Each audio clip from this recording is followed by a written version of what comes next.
কুরআনুল কারীমের সূরা আরাফের 33 নম্বর আয়াত তেলাওয়াত করেছি। এই আয়াতকে সামনে রেখে আমরা গুরুত্বপূর্ণ কিছু আলোচনা শুনব ইনশাআল্লাহ। আল্লাহ পাক বলছেন, হে নবী, আপনি পৃথিবীর মানুষদেরকে জানায় দেন, অবশ্যই আল্লাহ পাক হাররামা রব্বিয়াল ফাওয়াহিশা, সব ধরনের অশ্লীল কাজ এটা আল্লাহ পাক হারাম করেছেন। এটা পৃথিবীর মানুষদেরকে জানায় দিন যে অশ্লীল মা যহরা মিনহা ওয়া মা বাতন, প্রকাশ্যে করা হয়, গোপনে করা হয়, এই জাতীয় সব ধরনের অশ্লীল কাজকে আল্লাহ পাক হারাম করেছেন। ওয়াল বাগিয়া, এবং অবাধ্যতা, সীমালঙ্ঘনকারী এই অপরাধটাকেও আল্লাহ পাক হারাম করেছেন। আল্লাহ পাক বলছেন, ওয়া আন তাকুলু আলাল্লাহি মা লা তা'লামুন, তোমরা এমন কথা বলো, না জেনে শুনে তোমরা উল্টাপাল্টা কথা বলো। এখানে আল্লাহ বললেন প্রকাশ্য পাপ এবং গোপন পাপ। আমরা বর্তমানে গোপন যে পাপগুলো করছি তার ভিতরে সবচেয়ে বেশি যে পাপ হচ্ছে সেটা হলো এই যন্ত্রের মাধ্যমে সবচাইতে বেশি পাপ হচ্ছে। মোবাইলটা আবিষ্কার হওয়ার পরে বাংলাদেশে যখন মোবাইল ফোন আসলো, মানুষ অবাক, তার ছাড়া কথা বলা যায়, আমেরিকাতে থাকলেও কথা বলা যায়, কি অবাক! একটা বিস্ময়কর একটা আবিষ্কার বিজ্ঞানের। মোবাইল আসার সাথে সাথে ঘড়ির ব্যবহার কমে গেল, মোবাইল আবিষ্কারের সাথে সাথে ক্যালকুলেটরের বিক্রি কমে গেল, মোবাইলের মাধ্যমে টর্চ লাইটের ব্যবহার হয়, মোবাইলের মাধ্যমে অনেক অ্যাপসের মাধ্যমে বহু কিছু করা যায়। এটা আল্লাহর বিরাট একটা নিয়ামত। কিন্তু এই মোবাইল ফোন ব্যবহারের মাধ্যমে বর্তমান সমাজ, আজকে বাংলাদেশের লক্ষ লক্ষ মানুষ জাহান্নামে যাওয়ার দিকে, মোবাইলের মাধ্যমে জাহান্নামের দিকে প্রতিযোগিতা করে দৌড়াচ্ছে। কথা বলেন ঠিক কিনা? মোবাইল ফোন যেন আমার আপনার জাহান্নামে যাওয়ার কারণ না হয়ে দাঁড়ায়। আমি আপনি যে আমলগুলো করব, নামাজের আমল, জুমার দিনে আগে আগে এসে বক্তব্য শুনে কত সওয়াব অর্জন, কোরআন হাদিস থেকে আলোচনা শোনা, দানের সওয়াব, জিকির আজগারের সওয়াব, কত সওয়াব আমরা অর্জন করি কিয়ামতের মাঠে জান্নাতে যাওয়ার জন্য। অথচ আল্লাহর নবীজি বলেন, লা আ'লামান্না আকওয়ামান মিন উম্মতি ইয়াতুনা ইয়াউমাল কিয়ামাহ, কিয়ামতের দিন আমার কিছু কওমের লোকেরা এত পরিমাণ নেকি নিয়ে তারা কিয়ামতের মাঠে হাজির হয়ে যাবে। বিশ্ব নবী বলেন, বিহাসানাতিন আমসালা জিবালা তিহামা, মদিনার একটা বড় পাহাড়ের নাম হলো তিহামা পাহাড়। নবীজি বললেন, আমার কিছু উম্মত সওয়াব অর্জন করতে করতে ওই তিহামা পাহাড় পরিমাণ সওয়াব নিয়ে কিয়ামতের মাঠে তারা ওয়েট করবে জান্নাতে যাওয়ার জন্যে। বিশ্ব নবী বলেন, আল্লাহ রব্বুল আলামিন তাদের নামাজের সওয়াব, রোজার সওয়াব, হজের সওয়াব, যাকাতের সওয়াব, জিকির আজগারের সওয়াব, ওই পাহাড় পরিমাণ নেকিগুলো রব্বুল আলামিন এইভাবে করে হাতে নেওয়ার পর হাবাআম মানসুরা, নবীজি বললেন আমলের দিকে তাকানোর সাথে সাথে আল্লাহ পাক সেগুলোকে নস্যাৎ করে ধূলিকণার মতো উড়ায় দেবেন। সেই নেকি আল্লাহ পাক গ্রহণ করবেন না। একটু জোরে বলা যাবে কি নাউজুবিল্লাহ? নেকি আল্লাহ দেখবেন, দেখার সাথে সাথে উড়ায় দেবেন ধূলিকণার। সাহাবাগণ তাজ্জব মেরে গেলেন যে এত নেকি সেই পরবর্তীর কওমের, তাদের এই নেকিগুলো আল্লাহ উড়ায় দেবেন কেন? নবীজিকে জিজ্ঞাসা করেছেন। আল্লাহ নবীজি বললেন তার কারণ হলো ওই কওমের লোকেরা নেকি অর্জন করবে ঠিকই, ওরা গুনার কাজ করবে না ঠিকই, ওরা সওয়াব অর্জন করবে ঠিকই। ইজা খলাউ, যখনই তারা গোপনে থাকবে, নির্জনে থাকবে, একাকী থাকবে, লোকজন দেখবে না, এই সময় গোপন মুহূর্তে তারা বিমাহারিমিল্লাহি ইনতাহাকুহা, আল্লাহ যে কাজগুলো হারাম করেছেন ওই হারাম কাজে তারা গোপনে গোপনে লিপ্ত হয়ে যাবে। আস্তে করে বলেন, বাংলাদেশের মানুষ মোবাইলের মাধ্যমে গোপনে গোপনে হারাম কাজ করছে না করছে না? কম না বেশি? আমার ভাইয়েরা, এই মোবাইল ফোন কিভাবে মানুষকে জাহান্নামের দিকে নিয়ে চলে যাচ্ছে একটু আলোচনা করলে আমরা বুঝতে পারবো। যদি সচেতন না হতে পারি, সামনে জাহান্নাম ছাড়াই হাদিস এবং কোরআনের আয়াত অনুযায়ী জাহান্নাম ছাড়া কিছু দেখা যাবে না। সব নেকিগুলো আল্লাহ পাক উড়ায় দেন যদি কেউ গোপনে গোপনে গুনার কাজ করে, অথচ তার আমল নামায় নেকি থাকবে। বিশ্বনবীর হাদিস। এক নাম্বার, মোবাইল মানুষকে কিভাবে জাহান্নামের দিকে নিয়ে যায়। সময়ের অপব্যবহার শুরু হয়েছে মোবাইলের মাধ্যমে। 5 মিনিট মনে করলেন মোবাইলটা আপনি স্ক্রলিং করবেন, একটু ফেসবুকে নক করবেন অথবা কোনো সংবাদ দেখবেন। 5-10 মিনিটের জন্য আপনি বসেছেন, টিপতে টিপতে ঘন্টার পর ঘন্টা, 2-4 ঘন্টা চলে যায়, মুহূর্তের ভিতরে সময়টা কেড়ে নেয়। অথচ রব্বুল আলামিন বলেন, ওয়াল আসরি ইন্নাল ইনসানা লাফি খুসর ইল্লাল্লাযীনা আমানু ওয়া আমিলুস সালিহাতি ওয়া তাওয়াসাউ বিল হাক্কি ওয়া তাওয়াসাউ বিস সবর। আল্লাহ পাক সময়ের কসম করলেন। কিসের কসম করলেন? সময়ের কসম। তাফসিরে এসেছে, পৃথিবীতে বান্দার কাছে সবচেয়ে মূল্যবান জিনিসের নাম হলো সময়। আল্লাহ পাক একটা সময় দিয়ে আমার আপনার দুনিয়া পাঠিয়ে দিয়েছেন। এই সময় কিন্তু শুধু কমতেছে। এখনো বসে আছি, ওয়াজ শুনছি, আলোচনা শুনছি, তাও সওয়াব কমছে। এই আমাদের হায়াত কমছে, জীবনের সময় কমছে। আল্লাহ পাক বলছেন ওই সময়ের কসম, ইন্নাল ইনসানা লাফি খুসর, ওরা ক্ষতিগ্রস্ত হয়ে যাবে। ওরা যারা সময়কে নষ্ট করছে ওরা ক্ষতিগ্রস্ত হয়ে যাবে। তবে তারা ক্ষতিগ্রস্ত হবে না যারা ঈমান আনবে, নেক আমল করবে এবং ভালো কাজের আদেশ মানুষকে দেবে এবং ধৈর্য ধারণের আদেশ মানুষকে দেবে। ওরা ক্ষতিগ্রস্তের মধ্যে নেই। তার মানে এই সময় যে মূল্যবান, এই সময়টা আল্লাহর বিরাট একটা নিয়ামত। এই সময়টাকে যদি কাজে না লাগিয়ে শুধু আপনি মনে করেন দৈনিক 3 ঘন্টা মোবাইল টেপেন, তাহলে 8 দিন পরে আপনার 1 দিন সময় চলে যাচ্ছে। 60 বছর যদি আপনার গড় আয়ু হয়, ঘুমাতে আপনার অর্ধেক সময় চলে গেল, পেশাব পায়খানা করতে গিয়ে আরও কিছু পার্সেন্ট চলে গেল। এরপরে দিনে যদি 3-4 ঘন্টা মোবাইলই টিপা হয়, তাহলে জীবন থেকে 15-20 বছর শুধু মোবাইল টিপার কাজে আপনার চলে গেল। তাহলে আল্লাহর জন্য আপনি কি করলেন? আল্লাহ পাক বলেন, সুম্মা লাতুসআলুন্না ইয়াওমাইযিন আনিন নাঈম। কিয়ামতের কঠিন ময়দানে রব্বুল আলামিন প্রত্যেকটা মানুষকে সব নিয়ামত সম্পর্কে জিজ্ঞাসা করবেন। সময় নামক নিয়ামতটা, এই ব্যাপারে আল্লাহ পাক জিজ্ঞাসা করবেন। এ ব্যাপারে বিশ্বনবীর হাদিস এসেছে, কিয়ামতের কঠিন ময়দানে তোমার সময় কিভাবে কাটিয়েছ, জীবন কিভাবে অতিবাহিত করেছ, এই প্রশ্নের জবাব না দেওয়া পর্যন্ত কিয়ামতের মাঠে এক চুল পরিমাণ পা নড়ানো যাবে না।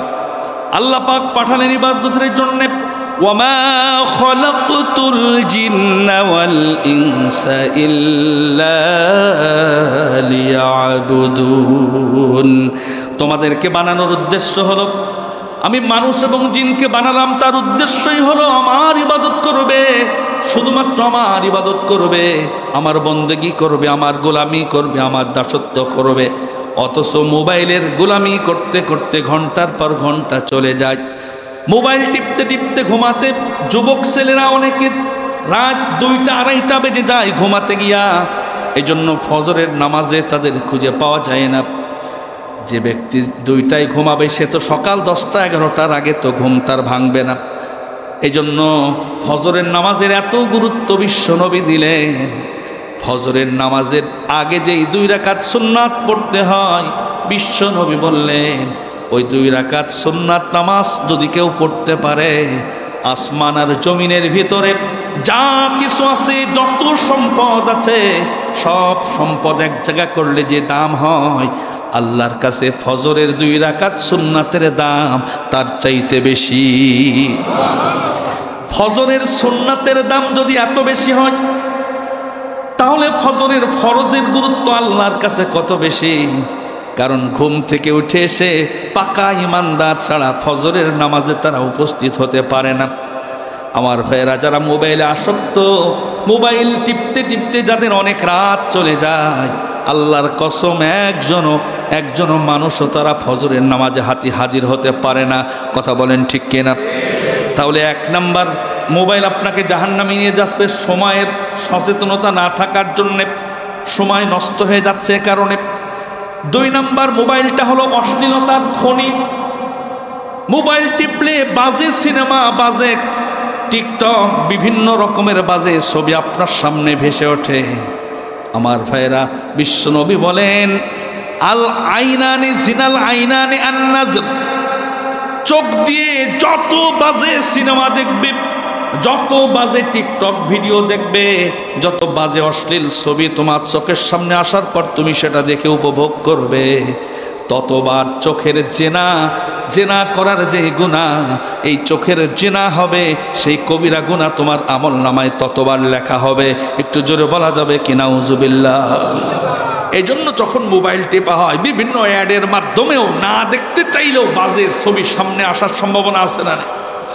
এই জন্য যেই ভিডিও বা যেই অ্যাপস থেকে আপনার বাজে সিনেমা আসে, সেগুলো আপনি ব্লক করে দিতে হবে। বিশ্বনবী একবারে ছাড় দিয়েছেন।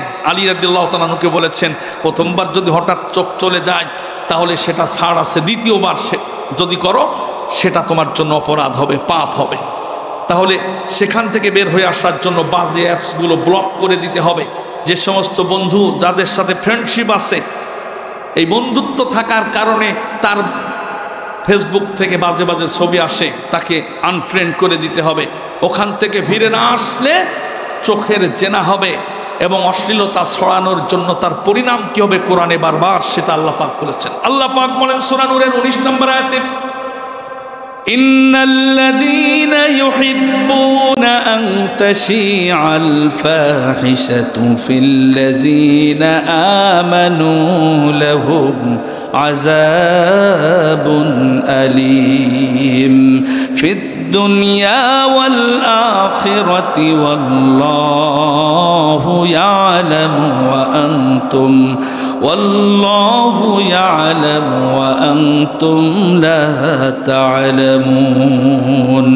জোরে বলেন আল্লাহু আকবার। সূরা নূর 19 নম্বর আয়াত। অনেক মানুষ আছে নিজের স্ত্রী দিয়ে টিকটক করে নেটে ছেড়ে দেয়, যত দেখবে তত টাকা। তার পরিণামটা কি হবে কোরআন বলে দিচ্ছে। কেউ যদি একটা ভিডিও এইভাবে বাজে ভিডিও আপলোড করে ছেড়ে দেয়, কেউ যদি চায় যে এই ওয়েবসাইটগুলো বন্ধ না হোক, এগুলো প্রসার ঘটুক, আল্লাহ বলছেন দুনিয়া এবং আখিরাতে তাদের কি শাস্তি শোন। ইন্নাল্লাযীনা ইউহিব্বুনা আন তাশিআল ফাহিশা ফিল্লাযীনা আমানু, যারা ইমানদারদের মাঝে অশ্লীলতা ছড়াতে চায়, যারা পছন্দ করে ইমানদার যুবকেরা তাদের চরিত্র নষ্ট করে ফেলুক বাজে সিনেমা দেখে, বাজে ভিডিও দেখে, বাজে ছবি দেখে, বাজে টিকটক দেখে, সমাজে অশ্লীলতা যারা ছড়াতে চায়, আল্লাহ পাক বললেন লাহুম আযাবুন আলীমুন ফিদ দুনিয়া ওয়াল আখিরাহ। শুধু দুনিয়াই নয়, দুনিয়ায় এবং আখিরাতে আল্লাহ পাক তাদের জন্য কঠিন শাস্তির ব্যবস্থা রেখেছেন। ওয়াল্লাহু ইয়ালামু ওয়া আনতুম লা তা'লামুন। আল্লাহ যা জানে তোমরা তো তা জানো না, তোমরা গোপনে করো প্রকাশ্যে করো, সব আল্লাহ পাক জানেন। যেই চক্ষু দিয়ে আপনি মোবাইলে বাজে সিনেমা একান্তে দেখলেন, বাজে বাজে ভিডিও আপনার চোখের সামনে আসার পর আপনি উপভোগ করলেন, আল্লাহর কোরআন জানায় দিয়েছে তোমার এই চোখ কিন্তু কিয়ামতের মাঠে তোমার বিপক্ষে আল্লাহর কাছে সাক্ষী দিয়ে সব ফাঁস করে দেবে। তোমার চোখ দিয়ে কবে কোন জায়গা কি কি দেখেছো সব আল্লাহর কাছে তোমার চোখ তোমার বিরুদ্ধে বলে দেবে। ইয়ালামু খাইনাতাল আয়ুনি ওয়া মা তুখফিস সুদূর। আল্লাহ পাক সব জানেন, চোখের দ্বারা কত ধরনের গুনাহ এই পর্যন্ত তুমি করেছো সব আল্লাহ পাক জানেন। ইন্নাস সামআ ওয়াল বাসারা ওয়াল ফুআদা কুল্লু উলাইকা কানা আনহু মাসউলা। ইন্নাস সামআ, কান দিয়ে জীবনে কত ধরনের অন্যায় করেছো, গান শুনেছো, বাজে কথা শুনেছো, কান দিয়ে ঘন্টার পর ঘন্টা পরনারীর কণ্ঠে তুমি ফোনালাপ করেছো, প্রেমালাপ করেছো, কান দিয়ে শুনে কানের সুখ নিয়েছো। আল্লাহ বলছেন ইন্নাস সামা, তোমার কান, ওয়াল বাসর, তোমার চোখ, চোখ দিয়ে যত ধরনের গুনাহ সাবালেক হওয়ার পর থেকে এই পর্যন্ত, আজ মনে করেন 40-45 বছরে চোখ দিয়ে যত ধরনের বাজে জিনিস দেখেছো। আল্লাহ বলছেন ওয়াল ফুআদা, তোমার অন্তর দিয়ে যত বাজে কল্পনা করেছো, কুল্লু উলাইকা কানা আনহু মাসউলা। কিয়ামতের মাঠে আল্লাহ এই সমস্ত অপরাধের জন্য জিজ্ঞাসা করবেন যে এই কাজ কেন করেছো। কিয়ামতের মাঠে যদি এই প্রশ্ন আল্লাহ করে, চোখ যদি বলে দেয়, তাহলে অধিকাংশ মানুষ এই মোবাইলের কারণে ধরা পড়ার সম্ভাবনা আছে না নেই? অধিকাংশ মানুষ ধরা খেয়ে যাবে।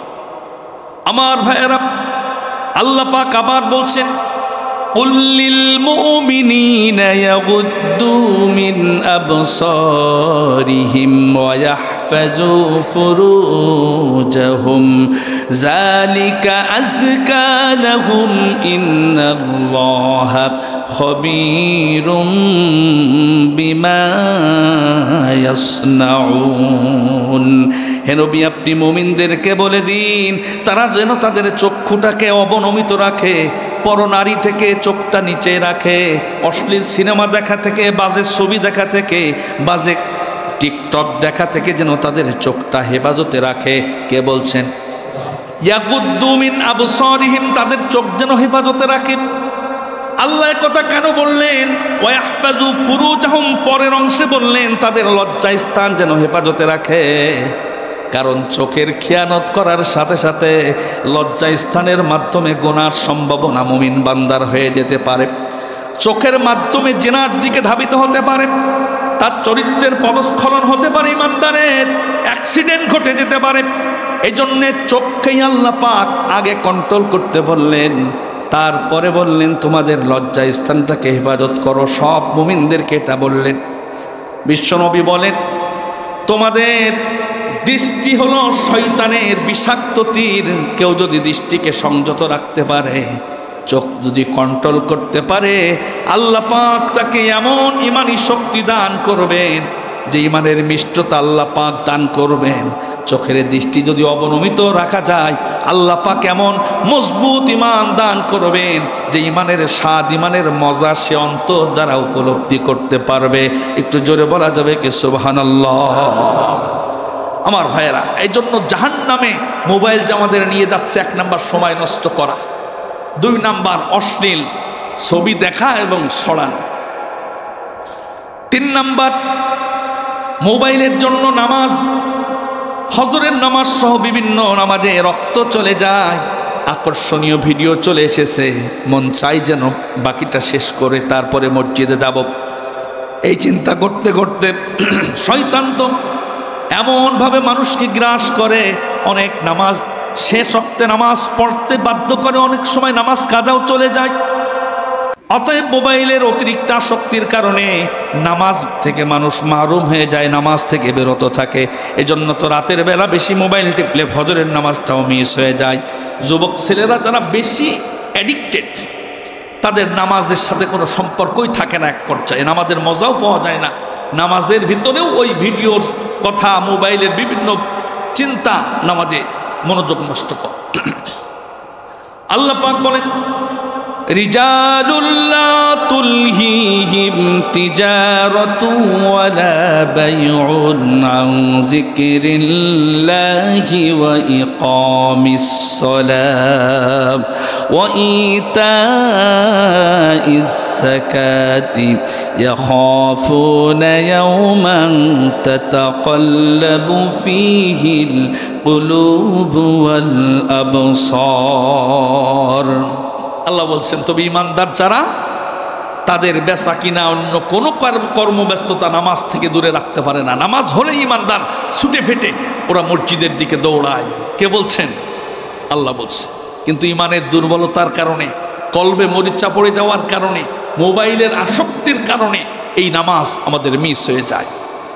আমার ভাইয়েরা, অতিরিক্ত মোবাইল টিপার কারণে যে রাতের যে অরিজিনাল যে ঘুমের টাইম, বিশ্বনবী সাল্লাল্লাহু আলাইহি ওয়াসাল্লাম ইয়াকরাহুন নাউমা, তিনি অপছন্দ করতেন কবলাল ইশাই, ঈশার নামাজের আগে ঘুম অপছন্দ করতেন, এবং ঈশার নামাজের পরে বেশিক্ষণ জেগে থাকা তিনি অপছন্দ করতেন। তার মানে তিনি কাউকে কথা বলা দেখলেও তিনি রাগ করতেন, অপছন্দ করেছেন, তাদের দ্রুত ঘুমিয়ে যাওয়ার কথা বলেছেন। আধুনিক চিকিৎসা বিজ্ঞান বলছে মাথার থেকে যে একটা হরমোন নিঃসরণ হয় যেটা রোগ প্রতিরোধ ক্ষমতা বাড়ে, এটা ঈশান নামাজের পর থেকে রাত 2টা পর্যন্ত বের হয়। তা যেই ছেলেটা 2টার পরে ঘুমায় তার ক্যান্সারের ঝুঁকি থাকে, ওই হরমোনটা বের হতে পারে না, অত ঘুমাই না মেন টাইমে। ঘুমের যে মেন টাইম, এই টাইমটা আমরা নষ্ট করে ফেলছি মোবাইলের মাধ্যমে। এরপরে চেহারার উজ্জ্বলতা নষ্ট হয়ে যায়, বরকত থেকে বঞ্চিত হয়ে যায় শুধুমাত্র মোবাইলের টিপার কারণে। 4 নাম্বার, মোবাইলের মাধ্যমে যেই অপরাধ। আজকের আলোচনা করার উদ্দেশ্যই হলো আমাদের ঝিনাইদহের পাশেই পশ্চিম পাশে একটা জেলা আছে, চুয়াডাঙ্গা জেলা। এই গত রমজানে পিতা বিদেশ থেকে বাড়িতে এসেছেন, সন্তান শুধু মোবাইল টেপে। বিদেশ থেকে আব্বান দামি মোবাইল ফোন পাঠিয়েছে, ওই ফোনে সে আসক্ত হয়েছে। পিতা আসার পরে বলতেছে, বাজান তুমি মোবাইলে গেম খেলা বন্ধ করে নামাজে চলো, তারাবির নামাজ পড়তে হবে, নামাজে চলো। সন্তান চিন্তা করলো, বাপ তো আসার পরে শুধু নামাজের কথাই বলে, মোবাইল টিপার ক্ষেত্রে আমার বাধা দিচ্ছে। ওই পিতা নামাজ পড়তেছেন, নামাজরত অবস্থায় সন্তান পিছন দিক থেকে ছুরি মেরে পিতাকে দুনিয়া থেকে বিদায় করে দিয়েছে। তাহলে পিতার মৃত্যুর কারণ হয়ে দাঁড়ালো একটা ছোট্ট মোবাইল। গত সপ্তাহে, আগের সপ্তাহে বলেছিলাম, ভোলাতে একজন আলেম, মসজিদের খতিব, একটা মাদ্রাসার তিনি মুহাদ্দিস, হাদিস পড়ান, ওই এলাকার সবচেয়ে বড় মসজিদের খতিব, তার সন্তানকে মোবাইল টিপতে নিষেধ করেছে, মোবাইলের আসক্তির কারণে তাকে শাসন করেছে। রাতের বেলা পিতার ঘরে ঢুকে ছুরি দিয়ে আঘাত করে তাকে দুনিয়া থেকে বিদায় করে দিয়েছে। মোবাইলের মাধ্যমে মানুষের বাংলাদেশে গড়ে অগণিত প্রতি বছর শত শত মানুষের জীবন যাচ্ছে শুধু মোবাইলের কারণে। মোবাইলে পরিচয়, কোটিপতি একটা নারী, মোবাইলে পরিচয়, তার সাথে দেখা করতে এসেছেন, বিয়ে করার জন্য আসার পরে দেখে ছেলেটা হলো 9 ক্লাস 9 পড়ে, 14 বছর বয়স, ওর হলো ঠ্যাং একটা নেই আর হাত নষ্ট, তার মানে প্রতিবন্ধী। দেখার পরে বলছে নাউজুবিল্লাহ, আমি তো দেখলাম একরকম, হইলো আর একরকম। বলছে আমি যে হাত ভাঙা পা ভাঙাই কি তোমার বলবো নাকি, আমি আর এক ছবি ব্যবহার করে তোমার সাথে চালাইছি। এভাবে করে যত ধরনের অঘটন বর্তমানে ঘটতেছে এটা মোবাইলের কারণে। বাসের ছাদে টিকটক করতে গিয়ে 18 বছরের যুবক দুনিয়া থেকে, বাসের ছাদ থেকে পড়ে গিয়ে শাহাদাত বরণ করেছে। ট্রেনের ছাদে, ব্রাহ্মণবাড়িয়ায় ট্রেনের ছাদে 2 বন্ধু, একজন ভিডিও করছে আর একজন ভিডিও করতেছে, আর একজন ভিডিওর অভিনয় করছে। ট্রেনের ছাদে দ্রুত যখন ট্রেনের গতি যখন বেড়ে গেছে, উপর থেকে 2 জনই পড়ে নিছে, গুঁড়ো গুঁড়ো হয়ে গেছে, আহত হয়ে 2 জনই মারা গেছে। আমার ভাইয়েরা, এই মোবাইল ভবিষ্যৎ প্রজন্ম নষ্ট হয়ে যাবে যদি মোবাইল সচেতন আমরা না হই। ছাত্রদের পড়ালেখায় মন বসে না, মাহফিল করে রাত 1টা 2টার সময়ও যদি আসি, দেখি রাস্তার পাশে যুবক ছেলেরা সেই পাবজি এবং সেই বিভিন্ন বাজে যে গেমগুলো আছে, ওই গেমগুলো তারা খেলতেছে রাত 1টা 2টা 3টা পর্যন্ত ওই গেম খেলতেছে। পরিবারের কোনো কন্ট্রোল নাই, পিতামাতার কথা শোনে না। আমার ভাইয়েরা, চিন্তা করে দেখলাম কোরআন হাদিস অনুযায়ী আমাদেরকে কিভাবে মোবাইল জাহান্নামের দিকে নিয়ে যাচ্ছে। মোবাইল হচ্ছে গুজব ছড়ানোর আর একটা মেশিন। ভুল তথ্য প্রকাশ করে, একজনের ছবি দিয়ে আর একজনের খবর লাগায়ে প্রচার করে দেয়। কত বড় অপরাধ, অত্যধিক হারাম। সুবহানাকা হাযা বুহতানুন আযীম, এটা বিরাট বড় অপবাদ। এই অপবাদ মানুষ সহ্য করতে পারবে না। আল্লাহ পাক বলেন, ইয়া আইয়ুহাল্লাযীনা আমানু ইন জাআকুম ফাসিকুম বিনাবাইন ফাতাবায়ানু আন তুসিবু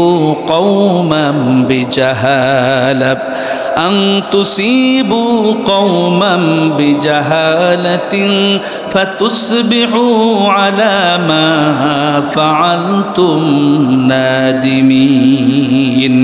জোরে কোন আল্লাহু আকবার। আল্লাহ বলছেন, হে ঈমানদারেরা, কোন সংবাদ চোখের সামনে আসার সাথে সাথে সেটা শেয়ার করে দেওয়া যাবে না। যাচাই বাছাই না করে ওই খবর প্রকাশ করো না, বিশ্বাসও করো না। কে বলছেন? আল্লাহ পাক। আর আমরা একটা দেখার সাথে সাথে শেয়ার করে দেই। একজনের ছবি আর এক জায়গায় এডিটিং করে এরপরে একজন ছেড়ে দিল, সেটা মুহূর্তে ভাইরাল, অথচ তার কোনো সত্যতা নেই। এমন সংবাদ আমরা সচরাচর পাই না। দাড়ি দেখলেই যে কোনো একটা দলের সাথে সম্পৃক্ত করে অমুক চাঁদাবাজি করতে ধরা পড়লেন। এটা যাচাই বাছাই না করে আপনার একটা শেয়ারের কারণে যদি তার সম্মান ক্ষুণ্ণ হয়, কিয়ামতের কঠিন ময়দানে আপনাকে জবাব দিতে হবে। আপনার শেয়ারটার কারণে হাজার হাজার মানুষ সেটা দেখেছে। আল্লাহ বলছেন, ঈমানদার যাচাই বাছাই না করে যেন ওই কথা প্রচার না করে, বিশ্বাস না করে। যদি করো তাহলে আল্লাহ বলছেন, ফাতুসবিহু আলা মা ফাআলতুম নাদিমিন। পরে যখন তথ্য ফাঁস হবে তখন তুমি নিজেই নিজের এই কাজের জন্য লজ্জা পেয়ে যাবে, নিজেই এই ভুলের জন্য লজ্জা পেয়ে যাবে। পরে মোবাইল ফোন আমাদেরকে কিভাবে জাহান্নামে নিয়ে যাচ্ছে। মোবাইলের গীবতের একটা বাক্স পরিণত হয়ে গেছে। যার তার নামে গীবত মোবাইলের ভিতরে লিখে এরপরে ছেড়ে দেয়, যেটা মরা ভাইয়ের গোশত খাওয়ার সমান কোরআন বলেছে, এবং এটা জেনার চাইতেও মারাত্মক। 6 নাম্বার, মোবাইল মানুষকে জাহান্নামে নিয়ে যাচ্ছে, এটা সবচাইতে বেশি। সেটা হলো মোবাইলটা হারাম উপার্জনের কাজে ব্যবহার করা হচ্ছে। অনেক মানুষ, লক্ষ লক্ষ মানুষ সোনার বাংলাদেশে মোবাইলের মাধ্যমে হারাম উপার্জন করতেছে। বাজে সিনেমা আপলোড করার মাধ্যমে তো করছেই। অনেকে বিভিন্ন রকমারি ধোঁকাবাজি, আকর্ষণীয় অ্যাড দিয়ে পণ্য বিক্রির নামে মানুষের সাথে ধোঁকাবাজি করে তারা টাকা কামাই করতেছে। অনেকে ফোন দিয়ে বলে, আমি বিকাশ অফিস থেকে বলতেছি, আপনার ওটিপিটা বলেন, আপনার বিকাশ অ্যাকাউন্ট নষ্ট হয়ে গেছে।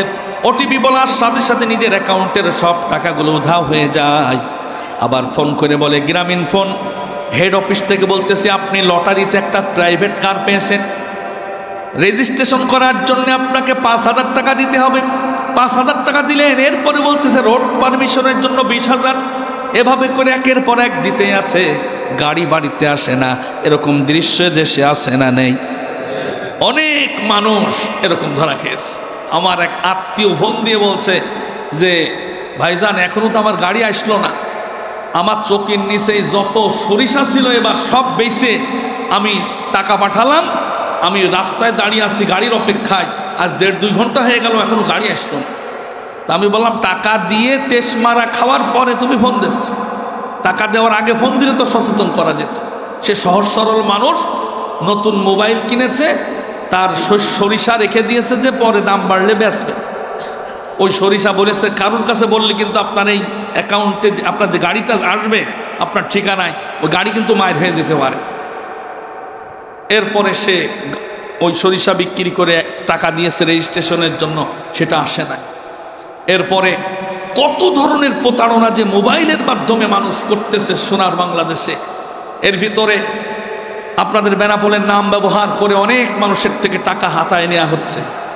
আমার কাছে প্রায় কয়েকদিন আগে আবার ফোন করে বলছে যে, পুটখালির হাজি মার্কেটে অমুক একটা দোকানের খোঁজ নেন হুজুর, ওখানে আমি টাকা দিয়েছি, আমার মাল এখনো আসে। বেনাপোল শহরের কথা বলেছে। এরপরে ওরা আবার গ্রামের নাম চেঞ্জ করে পুটখালি তো কোনো মার্কেটই নেই, হাজি মার্কেট নামে। বলছে হাজি মার্কেটের এততলা থেকে আমাদের এই যে এই পণ্য দেখিয়েছে, টাকা পাঠিয়ে দিয়েছে, এখনো পণ্য আসে নাই, হুজুর আপনি একটু খোঁজ নেন, আপনি তো ওখানে জুম্মা পড়ান। আমি অবাক হলাম, এরা আগে টাকা দেয় কি করে?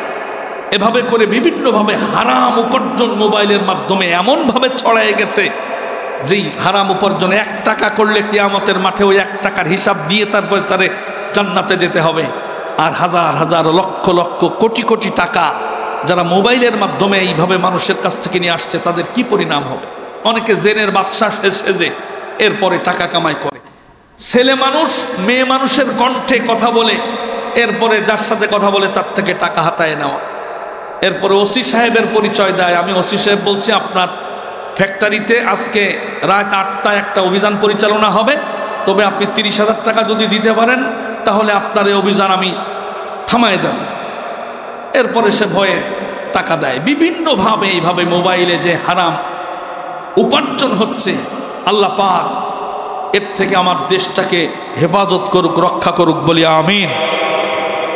এরপরে গান বাজনার প্রসাদ চলছে, যে গান বাজনার মাধ্যমে মানুষের কলব মরে যায়, অন্তরে নেফাকি আসে, আল্লাহর ইবাদতে মনোযোগ আসে না। হেডফোন কানে লাগায়ে যুবক ছেলে ঘন্টার পর ঘন্টা গান শুনছে, রাস্তা দিয়ে যাচ্ছে তাও গান শুনছে।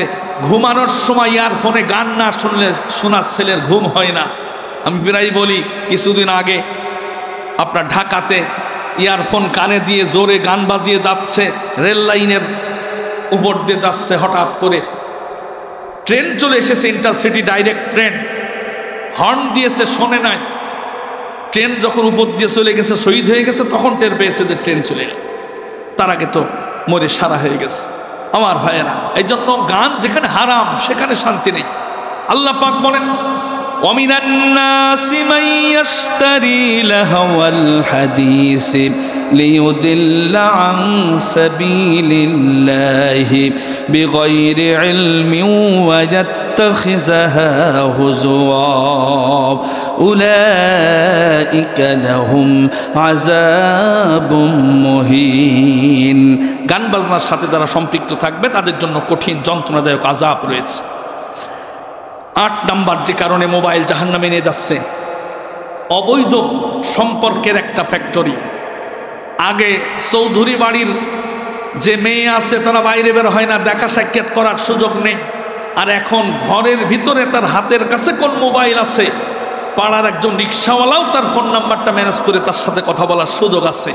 কি সহজ হয়ে গিয়েছে, যেখানে তার বাড়ির ত্রিসীমানায় ঢোকার কোনো সুযোগ নেই, প্রাচীন আছে, অন্দরমহলে থাকে, অথচ সেখানে ঢোকার সুযোগ সহজে হয়ে গেছে মোবাইল ফোন। যে মোবাইল ফোনের মাধ্যমে এত ধরনের অপরাধ হচ্ছে, প্রেমালাপ সম্পর্কিত যত ধরনের কত সংসার যে সোনার বাংলাদেশে এই যন্ত্রের মাধ্যমে ভেঙে গেছে, তার কোনো ইয়ত্তা নাই। গত কয়েকদিন আগে ঢাকার কেরানীগঞ্জে স্বামী কষ্ট করে করে সারাদিন ইনকাম করে, সেই টাকা পয়সা দিয়ে তার স্ত্রীকে সুখী রাখার জন্য চেষ্টা করে।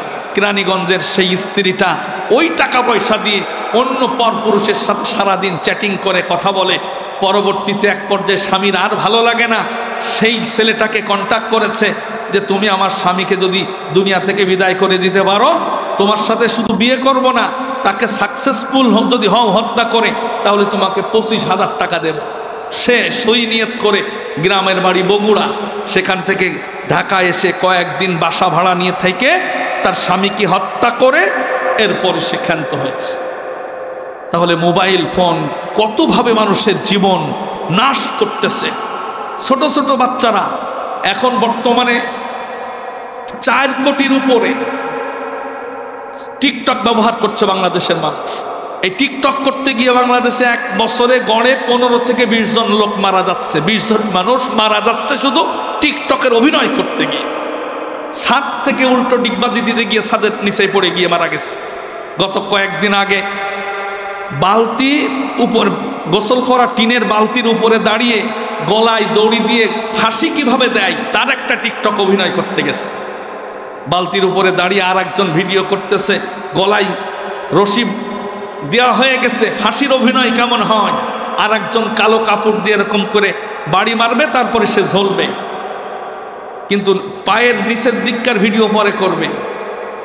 আল্লাহর কি কুদরত, বালতি সরে গেছে, সরে গিয়ে সত্যি সত্যি সে ফাঁস লেগে দুনিয়া থেকে বিদায় নিয়ে চলে গেছে।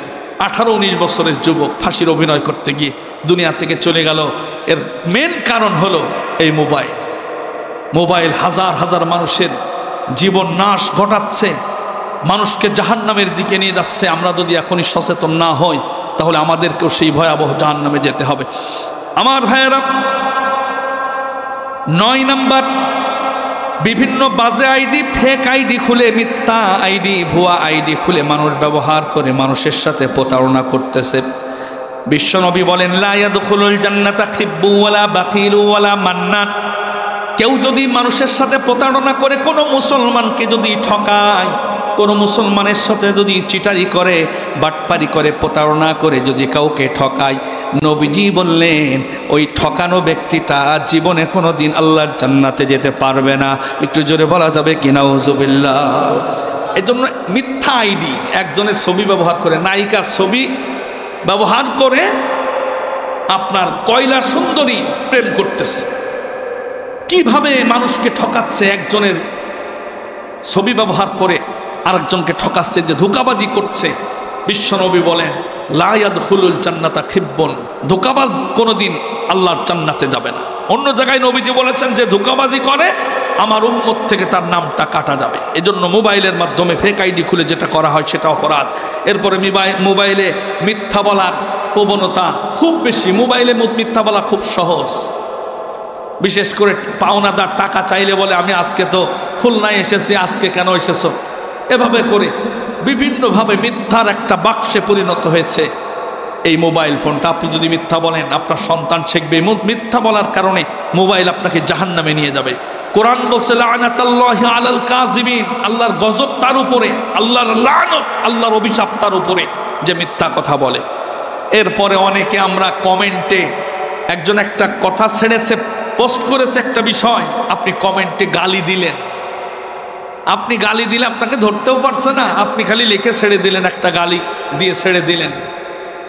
এই গালিটা আপনাকে জাহান্নামে যাওয়ার কারণ হতে পারে। আপনি যাকে গালি দিলেন, বিশ্বনবী সাল্লাল্লাহু আলাইহি ওয়াসাল্লাম বলেছেন, কিয়ামতের মাঠে যে সমস্ত কারণে তোমার সওয়াব অন্যজনকে দিয়ে দিতে হবে, তার ভিতরে একটা কারণ হলো অন্যকে যদি গালি দাও আর সে যদি ক্ষমা না করে, কিয়ামতের মাঠে যাকে গালি দিয়েছ সে তোমার সামনে এসে বলবে আল্লাহর কাছে, আল্লাহ আমারে গালি দিয়েছিল, আজকে আমি সে গালির পরিবর্তে তার নেকি নিতে চাই।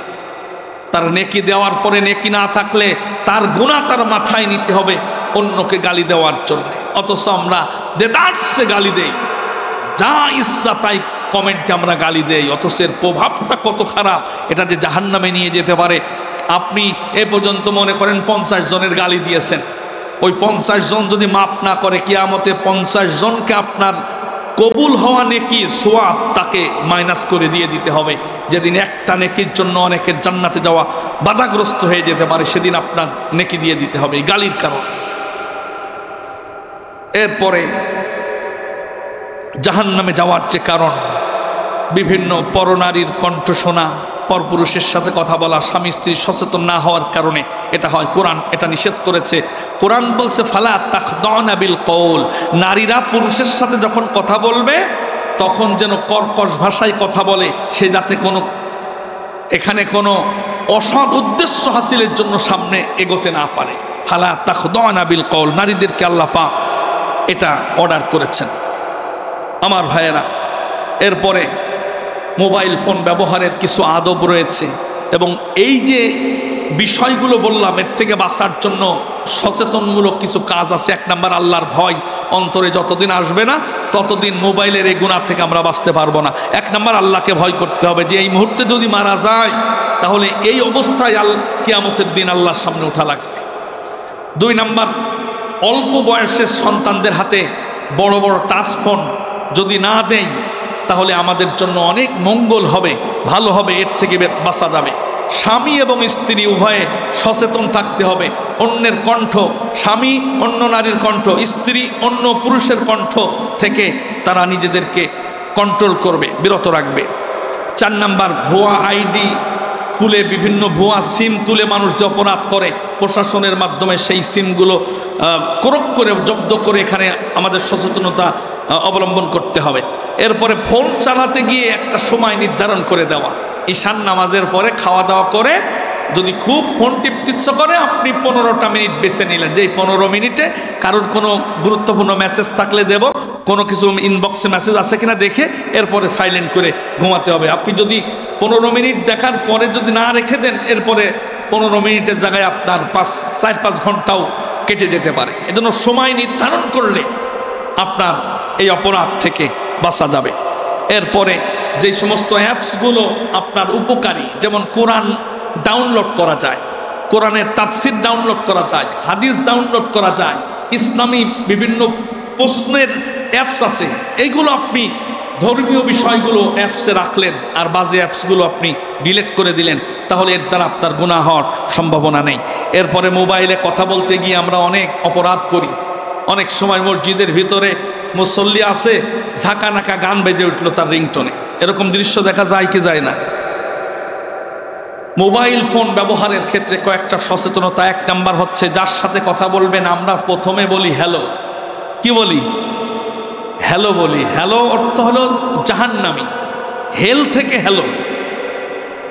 অথচ ইসলামের নিয়ম হলো সালাম বিনিময় করে কথা বলতে হবে। নবীজি বলেছেন, সালাম না দিয়ে কেউ কথা শুরু করলে তার সাথে কথা বলো না, তার কথার জবাব দিও না।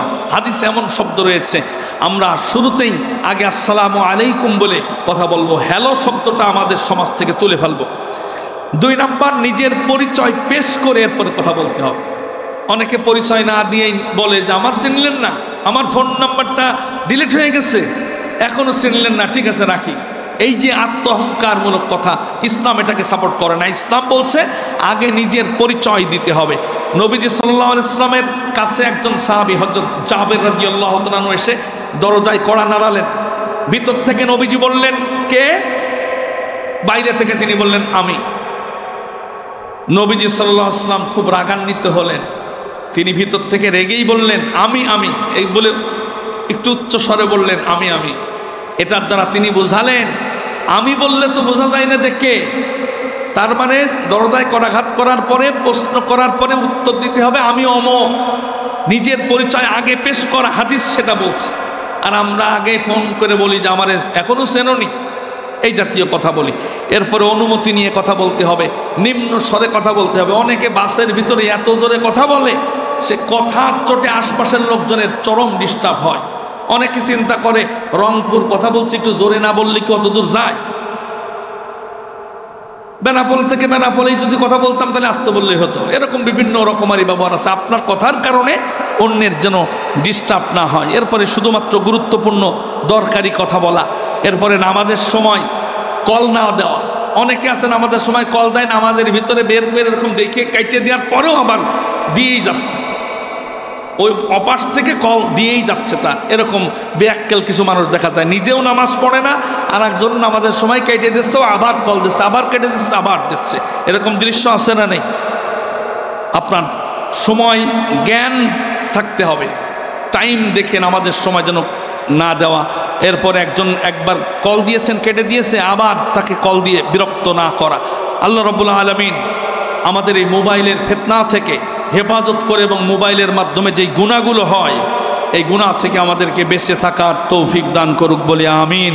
ও আখিরু দাওয়ানা আনিল হামদুলিল্লাহি রাব্বিল আলামিন। সুবহানাকাল্লাহুম্মা ওয়া বিহামদিকা আশহাদু আল্লা ইলাহা ইল্লা আনতা আস্তাগফিরুকা ওয়া আতুবু ইলাইক।